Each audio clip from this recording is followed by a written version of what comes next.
প্রিয় দর্শক, স্বচ্ছতা ও জবাবদিহিতার মধ্য দিয়ে সুশাসন প্রতিষ্ঠার ব্রত নিয়ে আয়োজিত তথ্যভিত্তিক সচিত্র প্রতিবেদনমূলক অনুষ্ঠান মাদক সন্ত্রাসের শেষ কোথায় এর পক্ষ থেকে আমি সৈয়দ মাহমুদুল ইলা আপনাদের সবাইকে জানাই সাদর আমন্ত্রণ। আসুন আমাদের মূল অনুষ্ঠানে।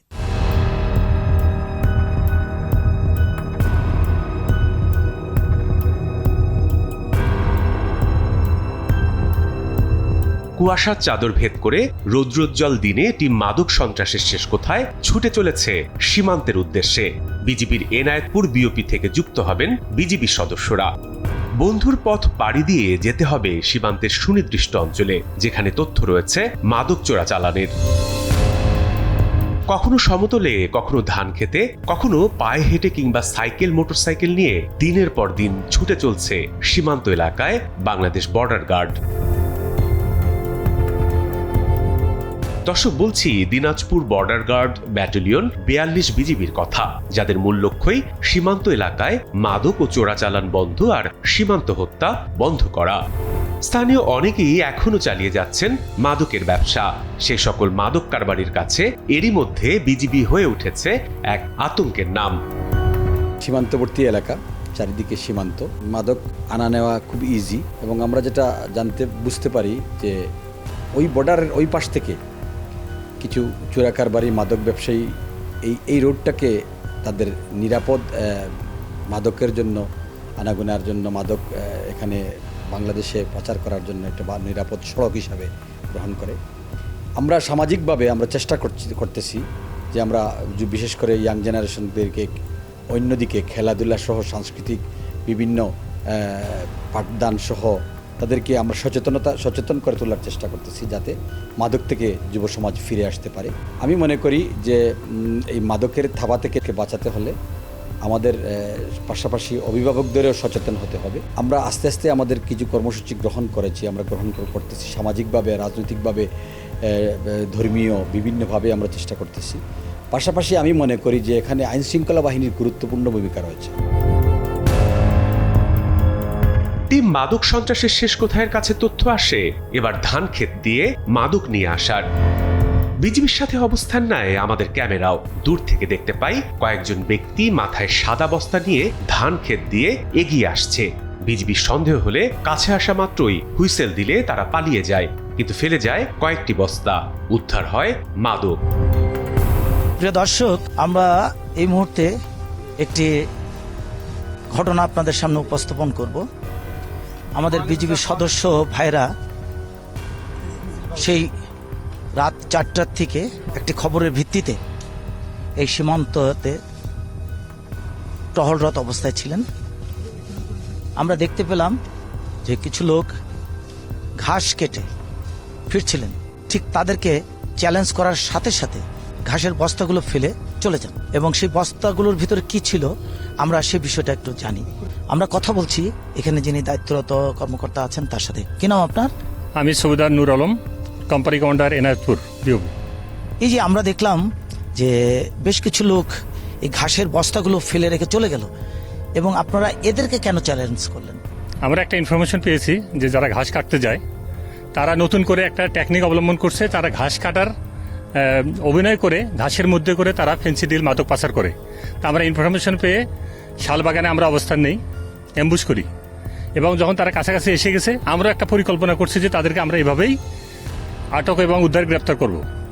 তো আমরা যখন তাদেরকে চ্যালেঞ্জ করি তাৎক্ষণিক তারা আমাদের উপস্থিতি টের পেয়ে তারা দ্রুত পালিয়ে যায়। আমরা তাদেরকে আটক করতে সক্ষম হইনি, বাট আমরা মালামালগুলো উদ্ধার করতে সক্ষম হয়েছি। প্রিয় দর্শক, এই দেখতে পাচ্ছেন, এই যে দেখেন, এই দেখেন, এই যে এইভাবে বস্তার ভিতরে শত শত ফেন্সিডিল পার করছে। ওরা যেমন ওদের টেকনিকের পরিবর্তন করছে, ঠিক তদ্রূপ আমাদের বিজেপির সদস্য ভাইয়েরা টেকনোলজি খাটিয়ে প্রতি সেকেন্ডে তারাও তাদের পরিকল্পনা পরিবর্তন করছেন। এইভাবে উদ্ধার করা হচ্ছে এ ধরনের পণ্যগুলো। আমি আপনাদেরকে একটা বিষয় দেখাতে চাই। বিষয়টি হলো, আপনারা দেখবেন এই যে আমার ডান পাশে এটা হচ্ছে সীমানা পিলার। এই সীমানা পিলার থেকে আরো 150 গজ দূরে থাকার কথা ছিল আমাদের, কিন্তু আমাদের অত্র এলাকার সীমান্তবর্তী এলাকাতে যে সকল ব্যক্তিবর্গ বাস করেন, তিনারা মাদকের সাথে জড়িয়ে যাওয়ার কারণে তারা এটাকে আর মানেন না। কিন্তু 0 পয়েন্ট অতিক্রম করা সম্পূর্ণ নিষেধ থাকা সত্ত্বেও এই সকল ব্যক্তিরা ঘাস কাটতে যান। ঘাসের ওছলায় তারা ঘাসের মধ্যে ফেন্সিডিল নিয়ে পার হয়ে আসেন। আমরা আশা করব আজকে যেভাবে আমাদের বিজিবির সদস্যরা এ ধরনের টেকনোলজি, তাদের বিকল্প টেকনোলজি ব্যবহার করে এ ধরনের পণ্য উদ্ধার করছেন, আগামী দিনগুলোতেও এর চাইতে আরো ব্যাপক ধরনের টেকনোলজি পরিবর্তন বা পরিবর্ধন করে এই সকল অপরাধীদেরকে গ্রেপ্তার করে আইনের আওতায় আনবেন, এমনটাই প্রত্যাশা করে এদেশের প্রতিটি মানুষ। মাদক চোরা কারবারিদের দৃশ্য ক্যামেরাবন্দি করতে টিম মাদক সন্ত্রাসের শেষ কোথায় ছুটে চলেছে অবিরাম। বিজিবি অব্যাহত রেখেছে তাদের টহল, বারবার অবস্থান ও কৌশল পাল্টে ঝাঁপিয়ে পড়ছে চোরা কারবারিদের ওপর।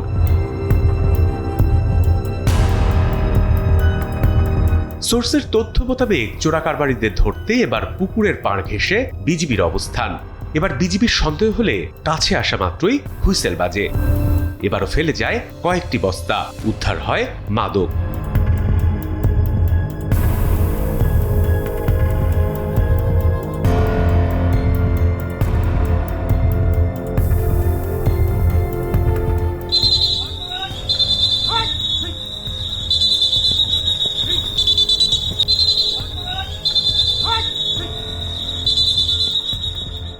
প্রিয় দর্শক, আমরা এই মুহূর্তে অবস্থান করছি দিনাজপুর জেলার বিরল থানার অন্তর্গত একটি গ্রামে। এই গ্রামে বিজেপির একটি ক্যাম্পও আছে।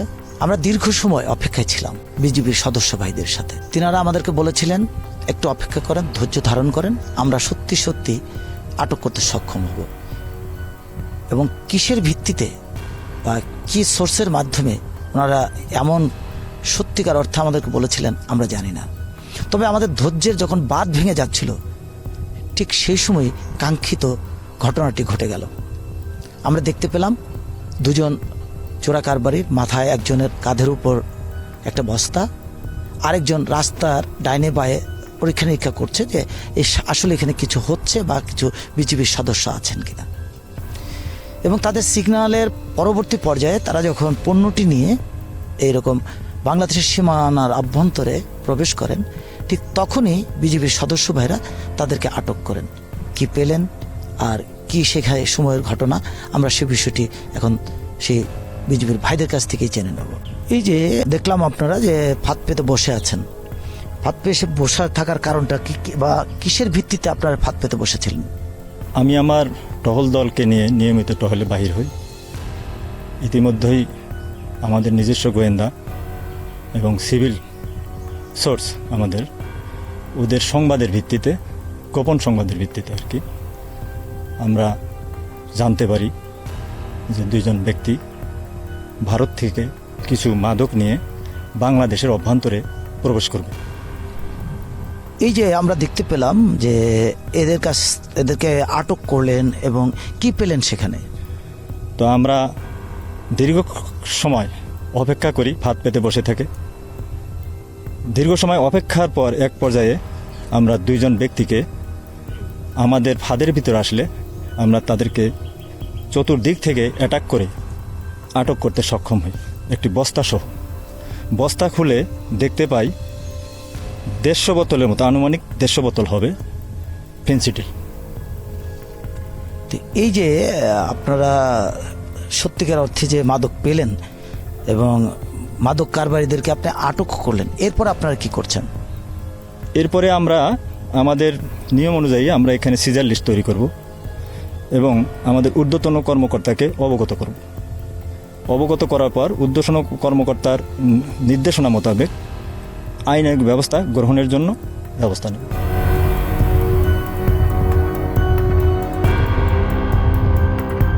মাদকের আরেকটি গোপন সংবাদ আসে মাদক সন্ত্রাসের শেষ কোথায় টিমের কাছে। শিশুদের দিয়ে সীমান্ত পারাপার করা হচ্ছে মাদক। আমরা ছুটে যাই দিনাজপুরের বিরল সীমান্তে।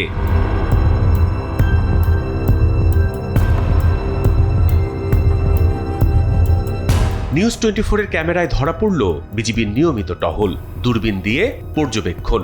এক পর্যায়ে শিশুদের তল্লাশি করে উদ্ধার হয় বেশ কিছু মাদক।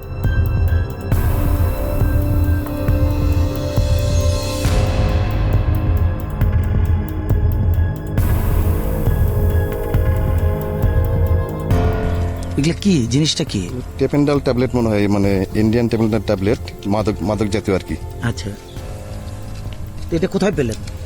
এগুলো পেলাম হচ্ছে আমাদের সোর্সের তথ্যের ভিত্তিতে আমরা খবর পাইছি যে ইন্ডিয়া থেকে 3টা ছেলে আসতেছে, বাচ্চা 3টা ছেলে আসতেছে। তো আমরা তড়িৎ গতিতে টল পার্টি নিয়ে আমরা জায়গা মতো হই, মানে আসে পৌঁছায় অ্যাম্বুশ করার দিকে এদিক থেকে 3টা ছেলে আসতেছে। আমরা তাদেরকে জিজ্ঞাসাবাদ করে এই 6টা পাতা পেয়েছি আমরা। এগুলো খেলে কি হয়? এগুলো মাদক জাতীয় জিনিস এগুলো আর কি। তোমরা এগুলো কোথায় পেলে? ওদিকে একটা মানুষ ছিল, ও দিয়েছে সে দিয়ে গেছে? তোমরা ওদিকে গেছিলা কেন? খেলতে। কি কই গেছিলা তোমরা? খেলতে খেলতে চলে গেছি। খেলতে খেলতে ইন্ডিয়াতে চলে গেছো? তুমি? খেলতে খেলতে আমাদেরকে ডাকছিল একটা লোক, বলল যে 200 টাকা নাও আর আমাদেরকে এগুলো ওষুধ আমাকে খাইতে হয়, আর ওইদিকে যাই আমাকে দিবা। এদিকে আসলে আবার তাকে দিবা? হুম। ওই লোক আসছে? টাকা দিছে? কই টাকা কই? দেখি দেখি, 200 টাকাও দিছে? হ্যাঁ। প্রিয় দর্শক, আপনারা দেখতে পাচ্ছেন অবুঝ শিশু বাচ্চা, তারা খেলার জায়গা না পেয়ে হয়তো এ ধরনের ধান ক্ষেত বা পরে শুকনো জায়গাতে তারা খেলতে এসছে। তাদেরকে ডেকে নিয়ে আমাদের পার্শ্ববর্তী দেশ, যে দেশ থেকে এই মাদকের ট্যাবলেটগুলো আসছে, আমরা ইতিপূর্বেও সংশ্লিষ্ট দেশের উদ্দেশ্যে বলেছি, আপনারা যদি আমাদেরকে সহযোগিতা না করেন তাহলে কোনো অবস্থায় মাদক নিয়ন্ত্রণ করা সম্ভব হবে না। কিন্তু আমরা কি পাচ্ছি? কোনো প্রকার সহযোগিতার হাত বাড়িয়ে দিচ্ছেন না আমাদের পার্শ্ববর্তী দেশ। উল্টো এই ধরনের শিশু বাচ্চাদেরকে ব্যবহার করে এই ধরনের মাদক নেশা, মরণ নেশা জাতীয় ট্যাবলেটগুলো আমাদের দেশে প্রেরণ করতেছে। আমরা সংশ্লিষ্ট প্রশাসনের কাছে আবারও জোর দাবি জানাবো, দুই দেশের মধ্যে এ বিষয়ে একটি সুন্দর চুক্তি হওয়া উচিত, যার মাধ্যমে যেন কোনো অবস্থায় আমাদের দেশের ভিতর মাদক প্রবেশ করতে না পারে, এমনটাই প্রত্যাশা করে দেশের প্রতিটি মানুষ। আর আরেকটি বিষয়, আপনারা দেখতে পাচ্ছেন আমাদের বিজিবির সদস্য ভাইদেরকে, তারা এই ধরনের একটি জায়গা দিয়ে যে মাদক পাচার হবে, আমরা কেউ হয়তো না জানলেও আমাদের বিজিবির ভাইরা জানে। কারণ চোরা কারবারিরা যে টেকনোলজি ব্যবহার করছে, তার চাইতে উন্নত প্রযুক্তি ব্যবহার করছেন আমাদের বিজিবির সদস্যরা। তাই চোরা কারবারিদেরকেও আমরা হুঁশিয়ারি দেব, জানাতে চাই, আপনারা যতই টেকনোলজি চেঞ্জ করুন না কেন, আমাদের বিজিবি প্রশাসন তার চাইতে উন্নত মানের টেকনোলজি ব্যবহার করে আপনাদের আইনের আওতায় আনবেই। তাই অনুরোধ জানাচ্ছি, আপনারা এই মরণ নেশার থেকে সরে আসুন এবং এ ধরনের ব্যবসা বাদ দিয়ে স্বাভাবিক জীবনে ফিরে আসুন। সহযোগিতা লাগলে প্রশাসন আপনাদেরকে সহযোগিতা করবে।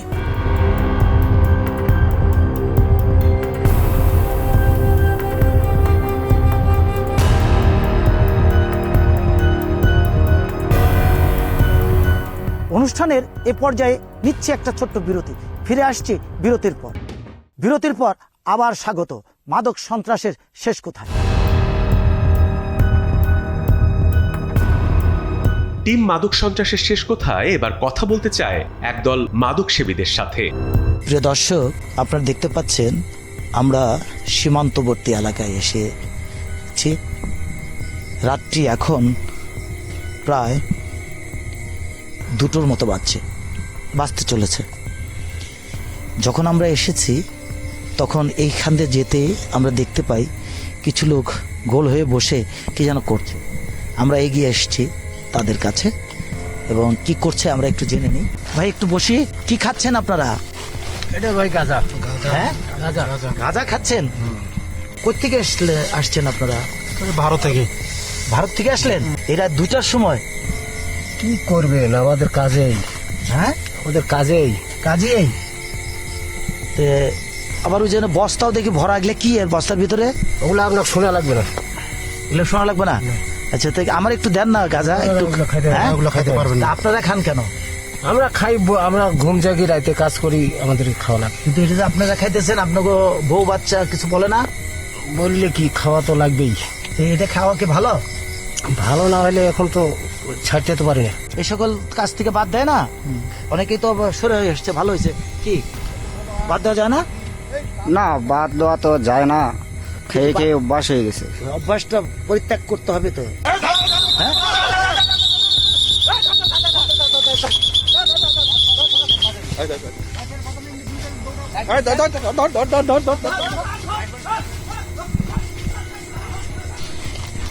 প্রিয় দর্শক,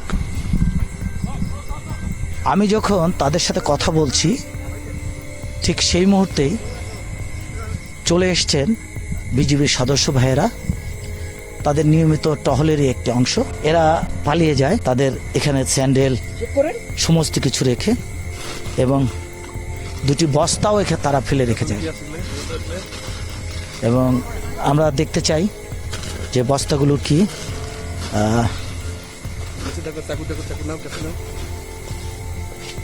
এমন একটি ঘটনা আমরা কল্পনাই করতে পারি না।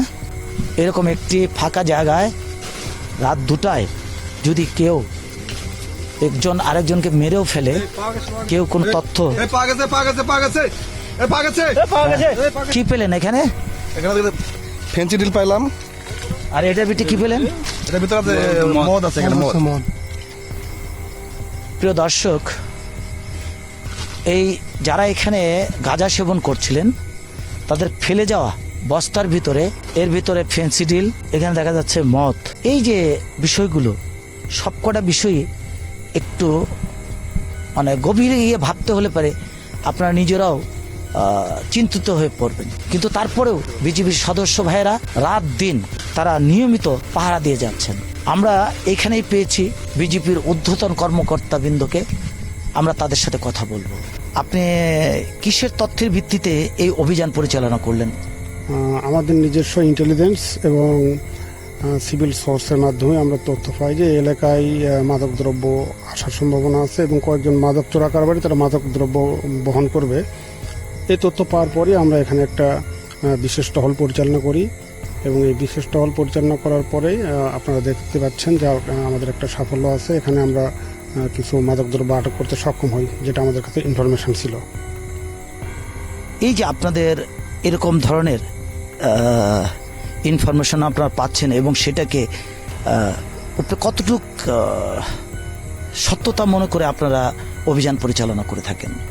ইনফরমেশন পাওয়ার পরে সেটা আমরা আমাদের মতো করে আবার এটা বিশ্লেষণ করি। বিশ্লেষণ করে যখন আমরা নিশ্চিত হই যে হ্যাঁ, এটা ইনফরমেশনটা সঠিক আছে এবং পাওয়ার সম্ভাবনাই সবচেয়ে বেশি বা সফলতার পরিমাণ সবচেয়ে বেশি, আমরা সফল হব, এই ধরনের একটা যখন আমাদের মধ্যে একটা আত্মবিশ্বাস থাকে, তখনই আমরা এই অভিযানটা পরিচালনা করি। এখন তো রাত্রি 2টো বাজে, তে আপনারা কখন এই বিষয়টা জানতে পেরেছিলেন? আমরা এই বিষয়টা জানতে পেরেছি সন্ধ্যার কিছুক্ষণ পরই। জানার পরে এবং আমাদের টাইম ক্যালকুলেশন যেটা দেওয়া ছিল যে এইরকম একটা টাইমের মধ্যে তারা আসতে পারে, তো এটা আমরা আমাদের মতো করে বিশ্লেষণ করে সেই মোতাবেক টহলটা আমরা পরিচালনা করি। বাট আমাদেরকে একটু অপেক্ষা করতে হয়েছে, যে টাইমটা দেওয়া ছিল সেই টাইমে তারা ক্যারি করে না, তারা এর চেয়ে আরও অনেক পরে মালামালটা নিয়ে আসে, যার কারণে আমাদের অনেকক্ষণ অপেক্ষা করতে হচ্ছে এই মালটা ধরার জন্য বা তাদেরকে আটক করার জন্য। কিন্তু এখানে দেখলাম যে বেশ কিছু মদ এবং ফেন্সিডিল আপনারা উদ্ধার করতে পেরেছেন। জি। কি পরিমাণ হতে পারে এখানে এই ধরনের মদ? আমরা আসামি আটকের ক্ষেত্রে আসলে যেটা হলো যে ওরাও তো খুব ধূর্ত, ওরা কোনো না কোনোভাবে একটু হয়তো টের পেয়ে গেছে আমাদের উপস্থিতিটা, টের পাওয়ার কারণেই তারা পালিয়ে যেতে সক্ষম হয়। তবে আমরা যে মাদকগুলো আটক করেছি এটা এখনও আমরা গণনা করে দেখি নাই, তো গণনা করলে আমরা পাবো হয়তো আনুমানিক আমাদের একটা ধারণা যে 150 পিসের মতো, 100 থেকে 150 পিস হবে ফেন্সিডিল, আর হয়তো 30-35 বোতলের মতো হবে মাদকদ্রব্য মদ, যেটা আর কি। এই যে আমি যখন এদের সাথে বসে কথা বলছিলাম তখন তারা বলতেছিল যে তারা খুব ক্লান্ত, পরিশ্রান্ত, এবং এখানে বসে গাঁজা খেয়ে তারা সে ক্লান্ত দূর করছে। তা আপনারা ঠিক সেই স্পটেই কিভাবে আসলেন? আমরা একটু চেষ্টা করি যে টাইম ক্যালকুলেশনটা করে যে কোন সময় অভিযানটা পরিচালনা করলে তাদেরকে একবারে স্পটে বা ওই জায়গাতেই গিয়ে আমাদের তাদেরকে আটক করার ক্ষেত্রে সুবিধা হবে এবং মালামালগুলো আটক করার ক্ষেত্রে সুবিধা হবে, সেই সুবিধাজনক সময়টা ক্যালকুলেশন করে আমরা সেইভাবেই অভিযান পরিচালনা করছি, যাতে করে তাদের সাথে আমাদের তারা যখন আসবে এবং ওই সময় যেন আমাদের উপস্থিতিটা এখানে নিশ্চিত হয়। প্রিয় দর্শক, এইভাবেই আমাদের যুব সমাজকে বা আমাদের সমাজকে নেশামুক্ত রাখার জন্য আমাদের বিজেপির সদস্যবৃন্দ শুধু নয়, উচ্চপদস্থ কর্মকর্তাবৃন্দ গভীর রাতে এ ধরনের অভিযানে অংশগ্রহণ করছেন। আমরা আশা করব আগামী দিনগুলোতেও এই মাদক সন্ত্রাস প্রতিরোধ করার লক্ষ্যে আমাদের বিজেপির সদস্যরা আরও ব্যাপকতম ভূমিকা অবলম্বন করবেন, এমনটাই প্রত্যাশা করেন এদেশের প্রতিটি মানুষ।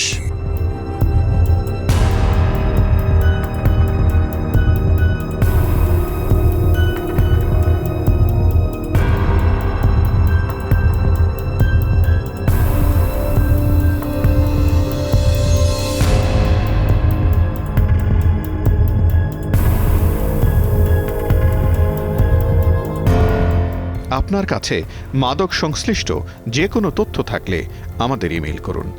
আপনার পরিচয় গোপন রাখা হবে। প্রিয় দর্শক, আজকে যে বিষয়গুলো আপনাদের সামনে উপস্থাপন করা হলো, বিষয়গুলো আমাদের সীমান্তবর্তী এলাকায় আমাদের বিজিবি সদস্যরা কিভাবে দেশকে রক্ষা করছে, সেই সাথে মাদকের বিরুদ্ধে তেনারা জেহাদ ঘোষণা করেছেন। আমরা আশা করব আগামী দিনগুলোতেও আমাদের বিজিবির সদস্য ভাইয়েরা এর চাইতে আরও কঠিনতম ভূমিকা রাখবেন, এমনটাই প্রত্যাশা করে এদেশের প্রতিটি মানুষ। আমাদের পরবর্তী অনুষ্ঠান দেখার আমন্ত্রণ জানিয়ে শেষ করছি। খোদা হাফেজ।